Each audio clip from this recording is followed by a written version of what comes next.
Hello बच्चों, चौथा अध्याय हम प्रारंभ कर चुके हैं। एक वीडियो हमने बना के प्रारंभिक बातों को समझा, जिसमें हमने चालक कुचालक, बद्ध और मुक्त इलेक्ट्रॉन और साथ ही परावैद्युत पदार्थ तथा ध्रुवण को समझा। अब जो चैप्टर है हमारा विद्युत धारिता, इसमें ये धारिता क्या है, आज हम इसको जानने की कोशिश करेंगे और टॉपिक लेंगे किसी चालक की धारिता। नाम जो धारिता है दैट इज कैपेसिटेंस। कैपेसिटेंस जो है कैपेसिटी से बना हुआ है। कैपेसिटी यानी क्षमता और कैपेसिटेंस यानी धारिता। धारिता मतलब धारण करने की क्षमता। कोई चालक कितना आवेश, विद्युत धारिता मतलब आवेश धारण कर सकता है, उसकी एक क्षमता होती है। जैसा कि हम दैनिक जीवन में जानते हैं, किसी भी पात्र के द्रव को पानी ले ले तो धारण करने की एक अपनी क्षमता है। उस क्षमता से ज्यादा वो द्रव धारण नहीं कर सकता। तो इसी प्रकार कोई भी चालक आवेशों की एक निश्चित मात्रा को ही धारण कर सकता है, ग्रहण कर सकता है, वो उसकी धारिता है। क्यों किसी की धारिता निश्चित होती है, इसको समझें। तो हम चालक की धारिता पर विचार कर रहे हैं और एक चालक में यदि लूं, मान लेता हूं ये एक गोलीय चालक है और अब मुझे इसको आवेशित करना है, क्योंकि हमने कहा आवेश धारण करने की क्षमता है। अब हमें इसको आवेश धारण करवाना है, यानी आवेश देना है। तो आवेश देंगे, मैं मान लो इसको ऋणात्मक आवेश दे रहा हूं, इलेक्ट्रॉन दे रहा हूं। तो मैंने क्या किया कि कार्य संपन्न करके इसको एक इलेक्ट्रॉन दिया। पहला इलेक्ट्रॉन दिया तो निश्चित रूप से कार्य नहीं हुआ। मैं सीधे सीधे स्थितिज ऊर्जा के कंसेप्ट में जा रहा हूं, तो आप भी वहां से कोरिलेट करें। अब यदि मैं इसको दूसरा इलेक्ट्रॉन दूंगा तो आप समझें कि पहला इलेक्ट्रॉन प्रतिकर्षण बल के द्वारा इसका विरोध करेगा और इसलिए यदि मैं आवेशित करता जाऊं तो विरोध बढ़ता जाएगा और इसलिए वस्तु को आवेशित करने के लिए मुझे पूर्व की तुलना में लगातार अधिक कार्य करते रहना पड़ेगा। मैं लगातार इसको आवेशित कर रहा हूं तो मुझे लगातार अपने कार्य की मात्रा बढ़ानी पड़ेगी, क्योंकि आवेशित कर रहा हूं तो इसको इलेक्ट्रॉन दे रहा हूं, आवेश दे रहा हूं। इसका मतलब सिंपल है कि अनंत से आवेश दिया जा रहा है और कार्य की मात्रा बढ़ती जाएगी तो स्थितिज ऊर्जा बढ़ती जाएगी और एक स्थिति ऐसी आएगी कि कार्य करने की मात्रा इतनी अधिक हो जाएगी कि आवेश देना संभव नहीं हो, क्योंकि बाह्य कार्य करने की एक सीमा है। तो इस प्रकार से इस चालक को एक निश्चित मात्रा में आवेश दिया जा सकता है। तो जब हम वस्तु को आवेश देते हैं तो क्या बढ़ता है, स्थितिज ऊर्जा बढ़ती है। तो हम ये समझें, लिखूं मैं कि जब वस्तु को आवेशित किया जाता है, वस्तु को आवेशित किया जाता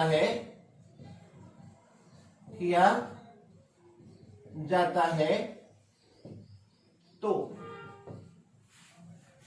उस वस्तु की स्थितिज ऊर्जा में, उस वस्तु की स्थितिज ऊर्जा लिख रहा हूं, स्थितिज ऊर्जा में वृद्धि होती है।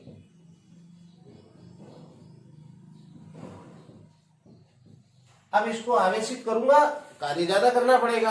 क्योंकि स्थितिज ऊर्जा में वृद्धि होती है तो आप समझ सकते हैं विभव में भी वृद्धि होती है, क्योंकि विभव और स्थितिज ऊर्जा दोनों एक ही प्रकृति के हैं, नाम अलग कर दिया है। यदि एकांक आवेश ले ले तो वो स्थितिज ऊर्जा विभव कहला रही है। तो मैं कहूंगा कि यदि मैं आवेश की मात्रा बढ़ाता जाऊं तो उसकी स्थितिज ऊर्जा अर्थात विभव में वृद्धि होती जाएगी। तो स्पष्ट है विभव में वृद्धि होती है। बच्चों, विभव में वृद्धि होती है क्यों? क्योंकि आवेश की मात्रा बढ़ाते हैं, अर्थात आवेश और विभव परस्पर समानुपाती होते हैं, परस्पर समानुपाती होते हैं। कैसे लिखेंगे? अतः Q समानुपाती V, हालांकि V समानुपाती भी Q है, लेकिन वैसे लिख देंगे तो स्थिरांक अलग आ जाएगा, इसलिए लिखना ऐसे ही है Q समानुपाती V। और जब समानुपाती का जो चिन्ह है उसे हम हटाएंगे तो एक स्थिरांक आएगा, और यहां जो स्थिरांक ला रहे हैं उसे हम C लिख रहे हैं। C means capacitance. तो ये जो C है, यहां C एक स्थिरांक है, C एक समानुपाती स्थिरांक है जिसे चालक की धारिता कहते हैं, चालक की धारिता कहते हैं। और इसे कैसे लिखेंगे? C बराबर Q बाई V। हमने धारिता को इस अर्थों में समझा कि आवेशों को धारण करने की क्षमता, किसी चालक को कितना अधिकतम आवेश दिया जा सकता है वो उसकी धारिता कहलाती है। अब यहां से हम समझें कि धारिता क्या है, तो धारिता को यहां से समझने के लिए मुझे लेना पड़ेगा, यदि V जो विभवांतर विभव है उस V को मैं ले लूं 1 वोल्ट, तो C बराबर Q आ जाएगा। देखें, इसका क्या तात्पर्य है? इसका तात्पर्य है कि किसी चालक की धारिता उसको दिए गए आवेश के तुल्य होती है। कौन सा आवेश? जो आवेश उसके विभव में 1 वोल्ट की वृद्धि कर दे, वो आवेश ही उसकी धारिता के रूप में पहचाना जाता है, उसकी मात्रा के रूप में पहचाना जाता है। बच्चों, धारिता जो है इसके मात्रक क्या होंगे? यहां आप इसकी परिभाषा लिख दें पहले, स्पष्ट है चालक को दिया गया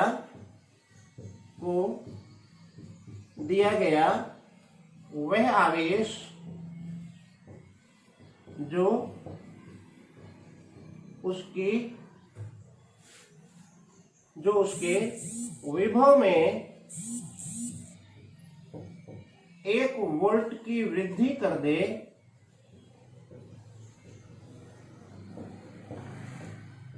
तो उस चालक की धारिता कहलाता है, उस चालक की धारिता कहलाता है। बच्चों, अगर हम इसके मात्रक पर फटाफट विचार करें तो मात्रक क्या बनेगा? यहां से देखें तो आवेश का मात्रक कूलाम और विभव का मात्रक वोल्ट, तो धारिता का मात्रक जो बनेगा वो रहेगा कूलाम प्रति वोल्ट। अब हम सदैव बड़े मात्रकों को एक शब्द में परिभाषित करते हैं, तो हम इस कूलाम प्रति वोल्ट को फैरड कहते हैं, फैरड, और इसे F से लिखते हैं। कितना होता है 1 फैरड? तो 1 फैरड को हम यहां से समझ सकते हैं कि यदि Q बराबर 1 कूलाम, V बराबर 1 वोल्ट, तो C बराबर 1 कूलाम बाई 1 वोल्ट। Q का आवेश का जो मान लिया है 1 कूलाम, तो ये क्या बन गया? C बराबर 1 कूलाम प्रति वोल्ट, यानी 1 फैरड। ये इसके जो 1 फैरेड को परिभाषित करने में मदद करेगा। तो 1 फैरेड को मैं परिभाषित कर रहा हूं कि 1 फैरेड कितना होगा, क्योंकि हमने एक मात्रक परिभाषित किया है। जैसे लंबाई का मात्रक मीटर, तो हमें पता है मीटर कितना है, एक मोटा मोटा आइडिया हमारे पास है। तो 1 फैरेड कितना, इसको हम समझें तो हमारे पास, आप नोट कर लें इसको,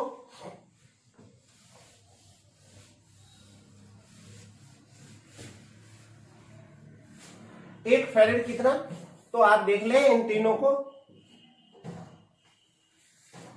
1 फैरेड वो धारिता है जो 1 कूलाम आवेश दिए जाने पर 1 वोल्ट की वृद्धि कर दे। 1 कूलाम आवेश दे और 1 वोल्ट की वृद्धि हो। 1 कूलाम बहुत बड़ा मात्रक है, आपको पता है। 6.25 गुणा 10 की घात 18 इलेक्ट्रॉन दिए जाने पर या लिए जाने पर 1 कूलाम बनता है, यानी 1 फैरेड बहुत बड़ा मात्रक है। और इसलिए हम इसके छोटे मात्रकों को भी परिभाषित करेंगे। तो मैं लिखूं, यदि किसी चालक को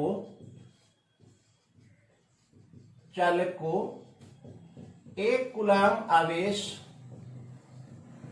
दिया जाए या दिए जाने पर उसके विभव में 1 वोल्ट की वृद्धि हो जाए तो उस चालक की धारिता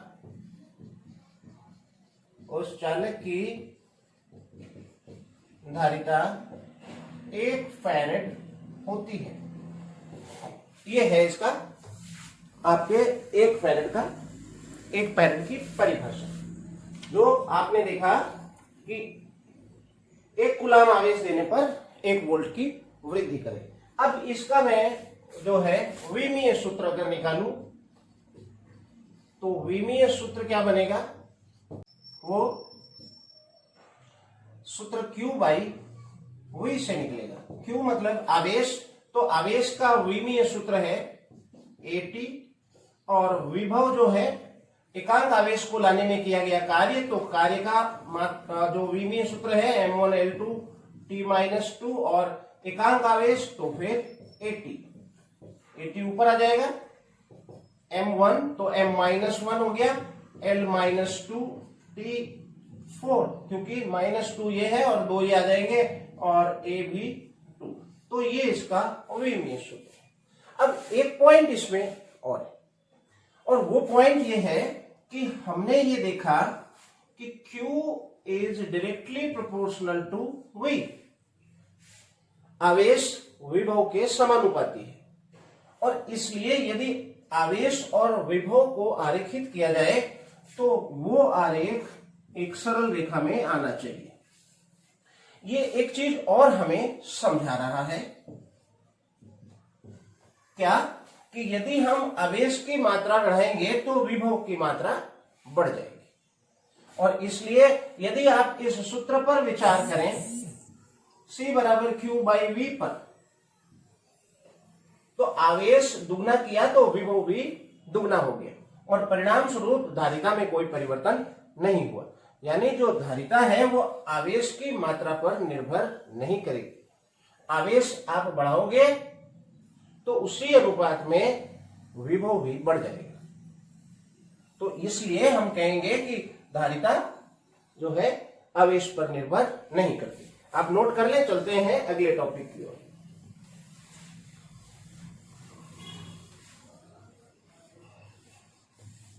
नेक्स्ट टॉपिक है हमारा किसी विलगित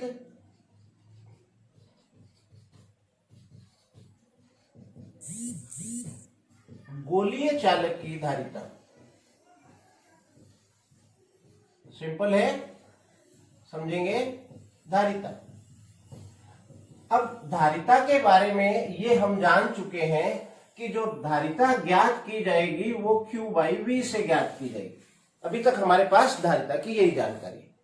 अब हम किस चालक की बात कर रहे हैं, क्योंकि जो चालक है वो चालक भिन्न भिन्न आकार के और भिन्न भिन्न आकृति के हैं। यहां मैं आपको एक बात बता दूं कि मैंने अभी कहा था कि चालक की धारिता आवेश पर निर्भर नहीं कर रही, आवेश पर निर्भर नहीं कर रही है, क्योंकि आवेश बढ़ाने पर विभव भी बढ़ जाता है। तो चालक की धारिता निर्भर किस पे करती है?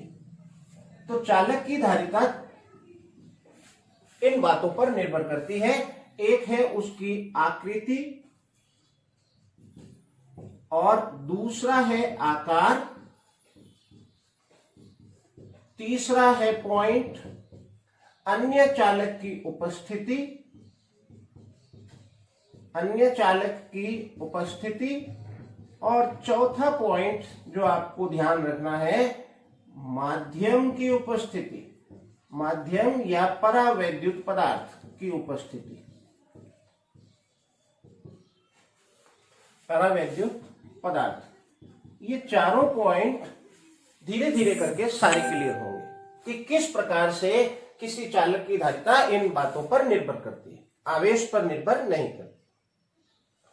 तो बच्चों, हम ये पिछले टॉपिक में ही था जिसका मैंने ले लिया, किसी विलगित गोलीय चालक की धारिता पर विचार करें तो मान लेता हूं कि ये एक गोलीय चालक है और इस गोलीय चालक पर कुछ आवेश दिया गया है जो कि Q है।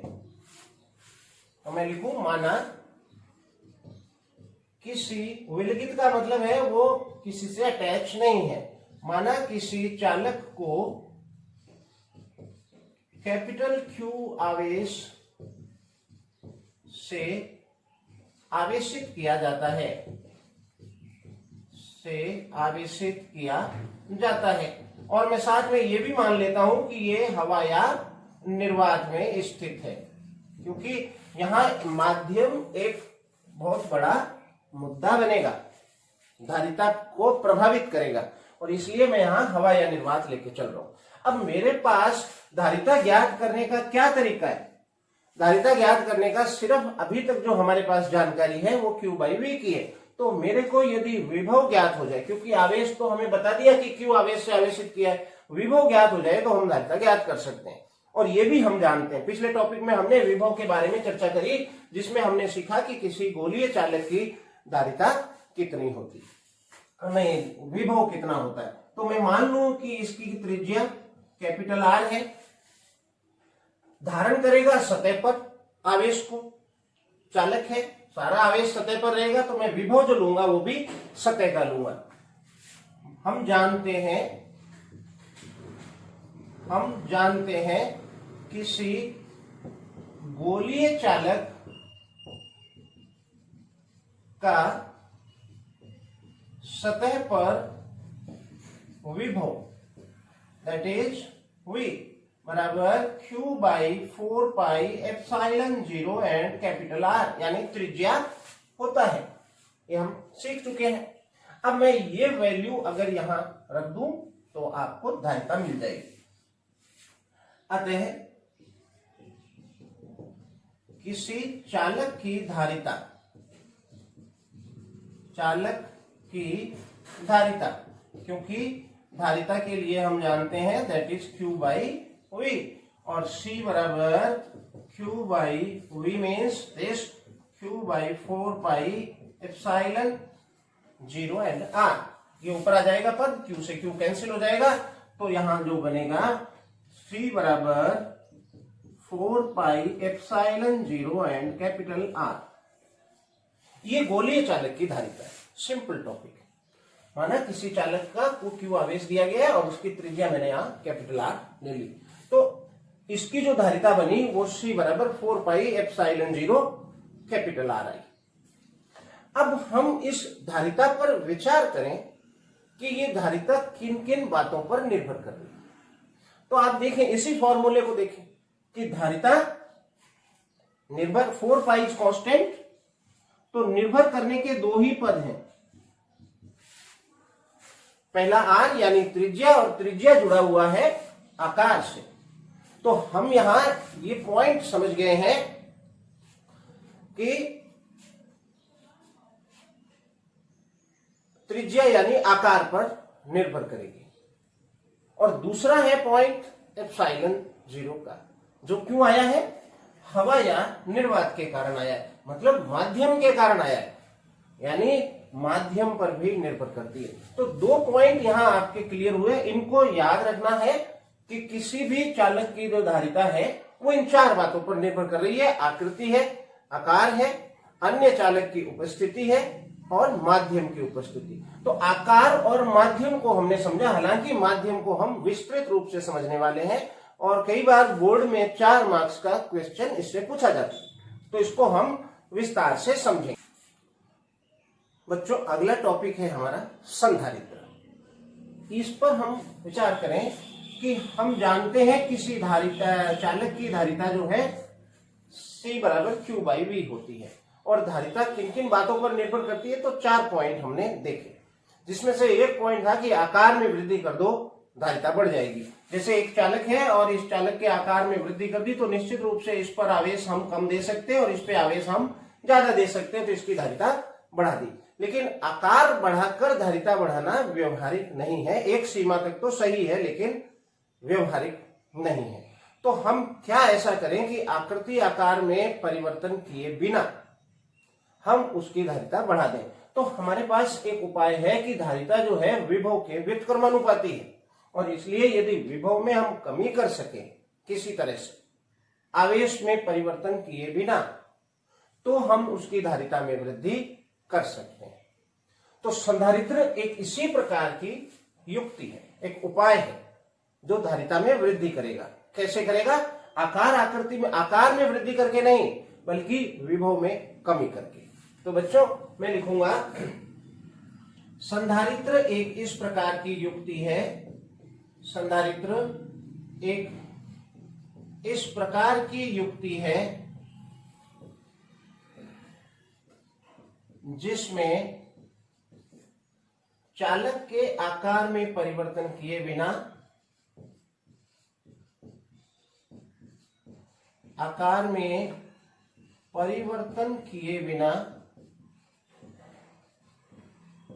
क्या करेंगे? विभव में कमी करके, विभव में कमी करके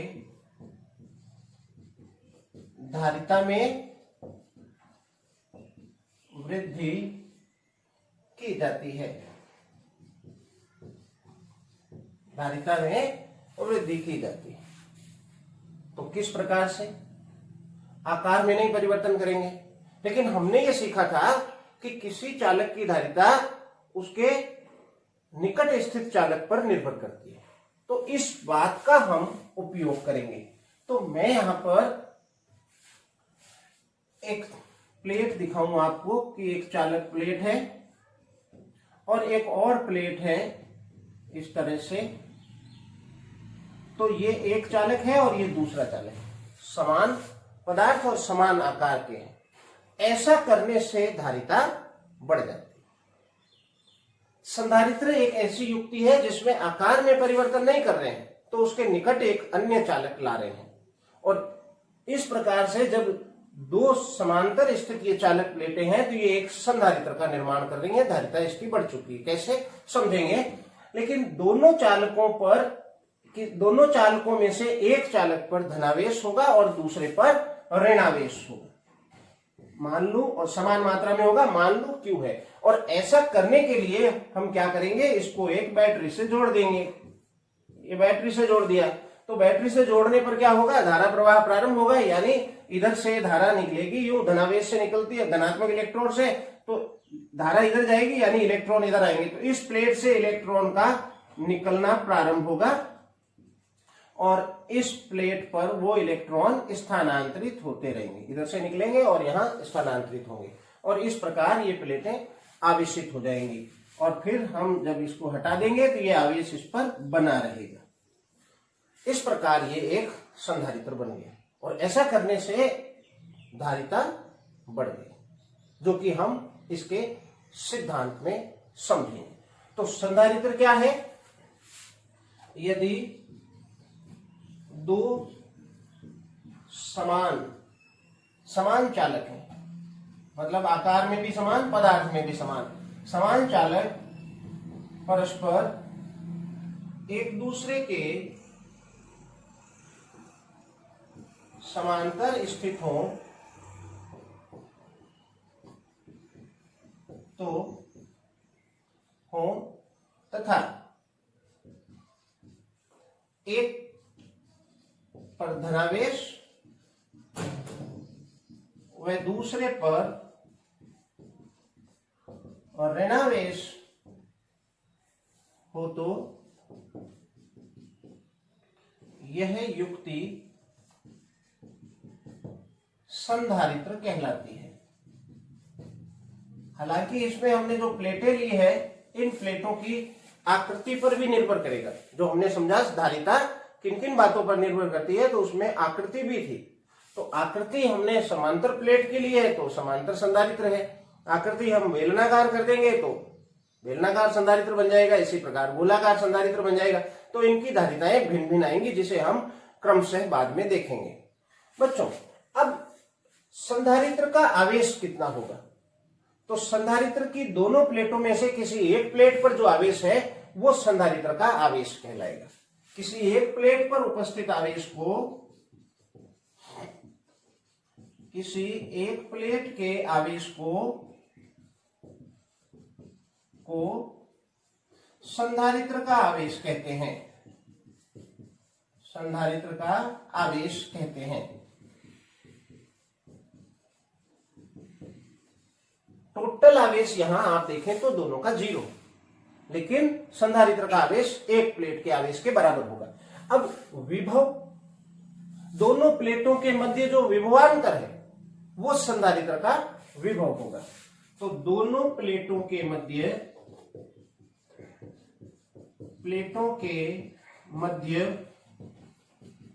विभवांतर संधारित्र का विभव कहलाता है। ये संधारित्र के बारे में हमने कुछ बेसिक बातें सीखी। बच्चों, अब संधारित्र भी यहां 2 प्रकार के होते हैं। एक होता है परिवर्ती धारिता का और एक होता है नियत धारिता का, जिस पर हम डिटेल से चर्चा नहीं कर रहे हैं, लेकिन हम इनके प्रतीकों को जान लें कि इस तरह से यदि संधारित्र दिखाया जाए तो ये नियत धारिता का संधारित्र है। ये प्रतीक है इसके। अभी तक हमने इनके प्रतीक पर चर्चा नहीं करी थी। ये नियत धारिता का संधारित्र है। एक परिवर्ती धारिता का भी संधारित्र होता है, जिसका प्रतीक इसी प्रकार है, लेकिन यहां पर ऐसे एरो लगाकर ये दर्शाया जाता है कि ये नियत नहीं है, यानी परिवर्ती धारिता का है। तो ये बन गया परिवर्ती धारिता का संधारित्र।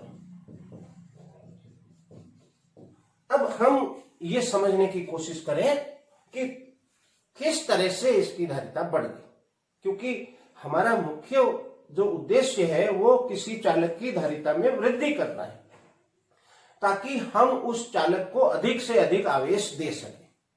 और अधिक से अधिक आवेश देंगे तो अधिक से अधिक उसके पास विद्युत ऊर्जा का संचय होगा, जिसे हम आगे काम में ले सकते हैं। तो हमारा उद्देश्य सिर्फ यही है कि धारिता में वृद्धि कैसे करें। अब धारिता में वृद्धि करने के लिए हमने ये देखा, आकार में वृद्धि कर दो, माध्यम का प्रभाव डाल दो। माध्यम को और समझेंगे, अन्य चालक की उपस्थिति, ये संधारित्र बना रहा है। जो अन्य चालक की उपस्थिति वाला पॉइंट हमने लिया धारिता बढ़ाने के लिए, वो एक संधारित्र बना रहा है। अब किस तरह से एक अन्य चालक की उपस्थिति होने पर धारिता बढ़ जाती है, इसे हम सीखेंगे संधारित्र के सिद्धांत में। आप टॉपिक को नोट करें, चलता हूं मैं इसके सिद्धांत पर। तो बच्चों,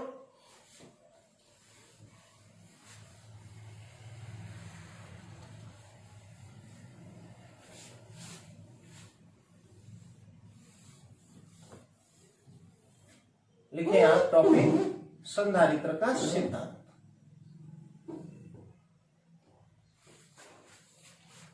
संधारित्र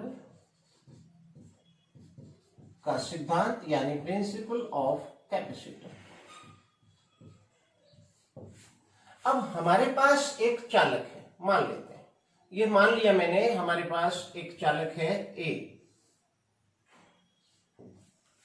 एक चालक, हमें क्या करना है, इसकी धारिता में वृद्धि करनी, और वो भी अन्य चालक की उपस्थिति से। और मैं मान लूं कि मेरे पास पूर्व में ये आवेशित है और इस पर कैपिटल Q आवेश स्थित। सिद्धांत समझ रहे हैं, जिसमें समझ में आएगा कि अन्य चालक को लाए जाने पर धारिता कैसे बढ़ जाएगी।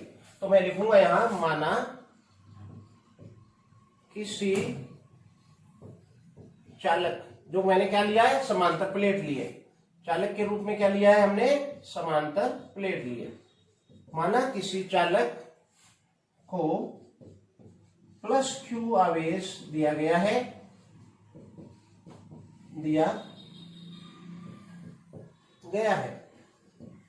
अब इसकी धारिता में वृद्धि करनी।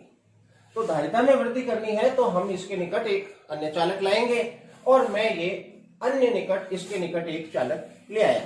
ये चालक था पहले से जो धनावेशित है ए, जिस पर कैपिटल Q आवेश दिया गया है। अब इसके निकट एक समान पदार्थ, समान आकार आकृति की अन्य प्लेट समांतर लाके रख दी बी, खाली लाके रखी ही है और कुछ नहीं किया।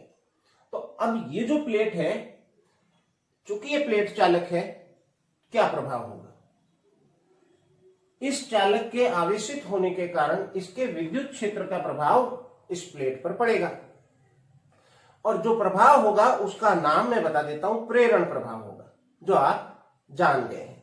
तो ये प्लेट धनात्मक आवेशित होने के कारण इस प्लेट के जो ऋणात्मक आवेश है वो इसकी ओर आकर्षित होंगे, यानी ऋणावेश इस चालक के इधर वाली सतह पर आने लगेगा। इधर वाली सतह, मैं बाहर की तरफ बना देता हूं, इधर वाली सतह पर आने लगेगा। इस पर प्लस Q आवेश था तो इस सतह पर माइनस Q आवेश आ गया, माइनस Q आवेश आ गया।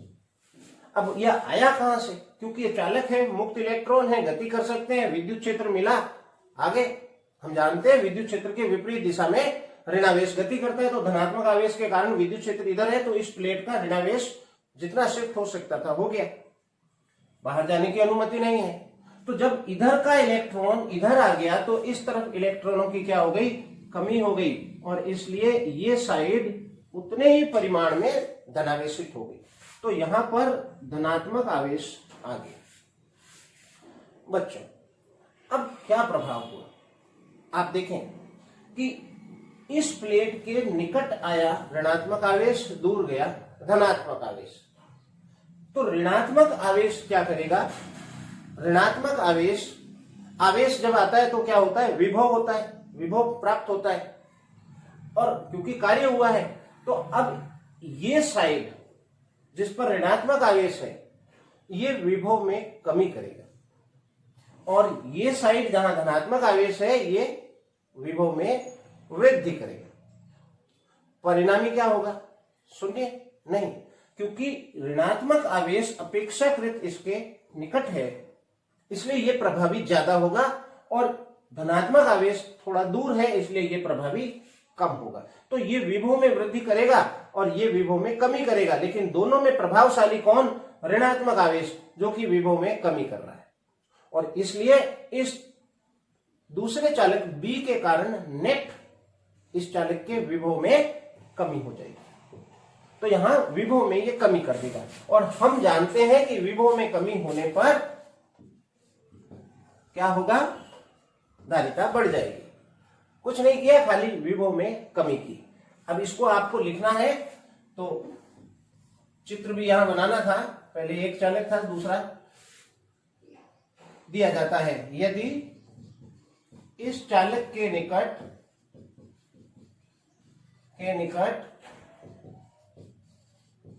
समान आकार में पदार्थ का चालक लाया जाए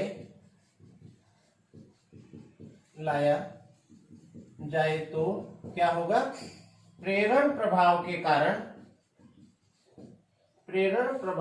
कारण चालक कौन सा, बी लाया जाए, के कारण B का आंतरिक सिरा ऋणावेशित व बाह्य भाग धनावेशित हो जाएगा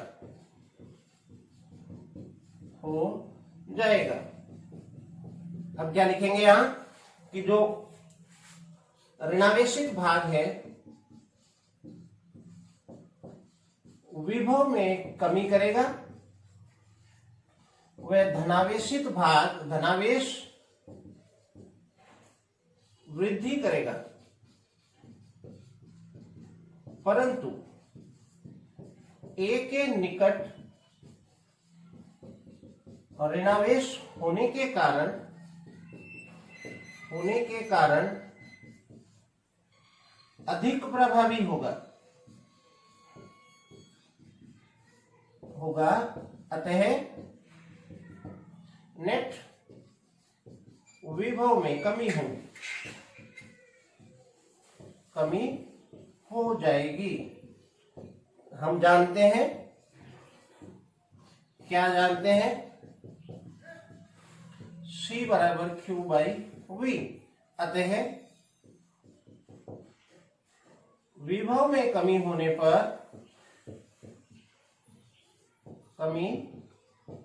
पर धारिता में वृद्धि हो जाएगी। हालांकि ये सारी बातें बुक में लिखी हुई हैं, पर मुझे पता है अभी आपके पास बुक की उपलब्धता शायद नहीं है, तो ये मैं इतना लिख दे रहा हूं जिसमें समय वैसे जाया हो रहा है। बुक से आप सीधे लिख सकते हैं।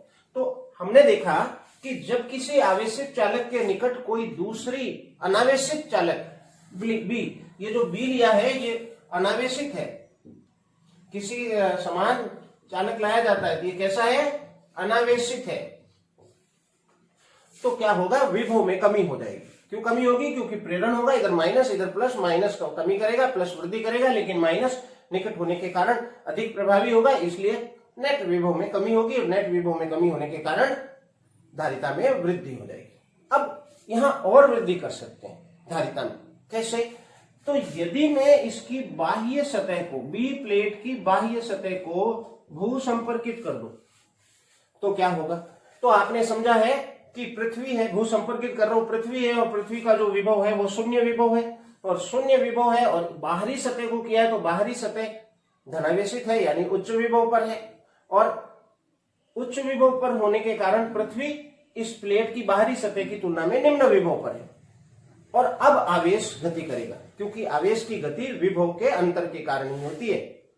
धनावेश जो है उच्च से निम्न की ओर, ऋणावेश निम्न से उच्च की ओर, लेकिन ये धनावेश चूंकि झूठा दिख रहा है, कारण कि इलेक्ट्रॉन के इधर जाने से धनावेश उत्पन्न हुआ, इसलिए धनावेश तो यूं नहीं जा सकता उच्च से निम्न, तो क्या होगा, पृथ्वी में जो इलेक्ट्रॉन है वो निम्न से उच्च विभव की ओर गति करेंगे। ये प्रोसेस हमने पहले भी सीखा था कि क्यों इलेक्ट्रॉन इधर आएंगे, तो पृथ्वी से निकलकर इलेक्ट्रॉन इधर की ओर गति करने लगेंगे, ऊपर की ओर इलेक्ट्रॉन आने लगेंगे, और वो तब तक आते रहेंगे जब तक कि बाहरी प्लेट, जो बाहरी प्लेट का बाहरी सिरा है वो उदासीन ना हो जाए, उसके बाद नहीं आएंगे, क्योंकि बाकी का इलेक्ट्रॉन इसको प्रतिकर्षित करेंगे। तो इस प्रकार क्या होगा कि भू संपर्कित कर देने पर, चित्र आपको ये भी बनाना था पहले वाला, और भू संपर्कित करके फिर बनाना था, और एक यहाँ प्लेट बनाई थी मैंने, वो बनाना है, तो बुक में देख लें आप, तीनों बने। भू संपर्कित करते ही ये धनावेश पृथ्वी में समाहित हो गया। अब क्या हुआ, अब ये हुआ कि जो धनावेश विभव में वृद्धि कर रहा था, चूंकि हमने देखा कि Q बराबर, जो C बराबर है Q बाई V है, हमें तो विभव में कमी करनी है, लेकिन यहाँ धनावेश जो था वो वृद्धि कर रहा था, ये कमी कर रहा था, लेकिन इसके प्रभाव को ये कम कर रहा था, पर अधिक प्रभावी था, इसलिए नेट कमी करी इसने विभव में, लेकिन जो विभव में वृद्धि कर रहा था वो हटा दिया, और इस प्रकार अब केवल विभव में कमी होगी, और इस प्रकार विभव में कमी अधिक होती है, और विभव में कमी अधिक होने के कारण धारिता बहुत अधिक बढ़ जाती है। तो इसका एक अगला पॉइंट और है, वो भी मैं लिख दूं कि यदि प्लेट बी के बाह्य सिरे को भू संपर्कित कर दिया जाए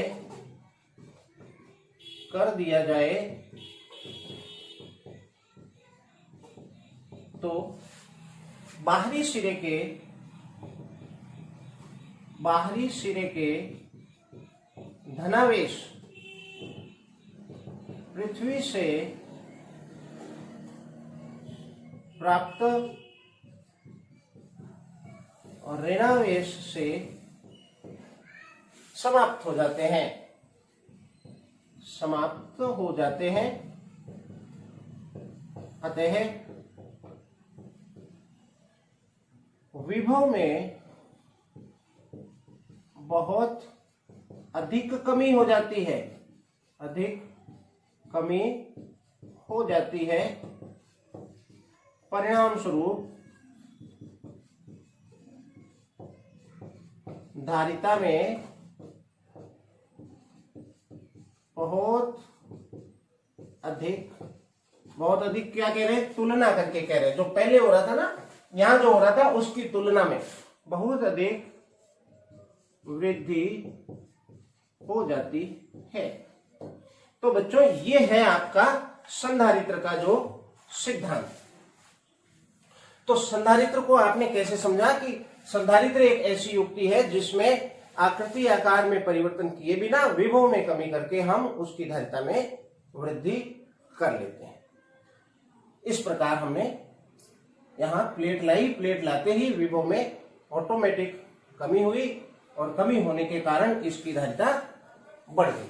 अब जो हम चालक ले रहे हैं, इस चालक का आकार भिन्न भिन्न हो सकता है। यहां समांतर प्लेट ली है तो ये समांतर प्लेट संधारित्र है। गोलीय चालक लेंगे तो गोलीय संधारित्र होगा, बेलनाकार चालक लेंगे तो बेलनाकार संधारित्र होगा। तो इस प्रकार से ये संधारित्र का सिद्धांत आपने समझा। आज के वीडियो में इतना ही। अगले वीडियो में मैं फिर आपसे मिलूंगा। तब तक के लिए आज्ञा दीजिए। Thank you.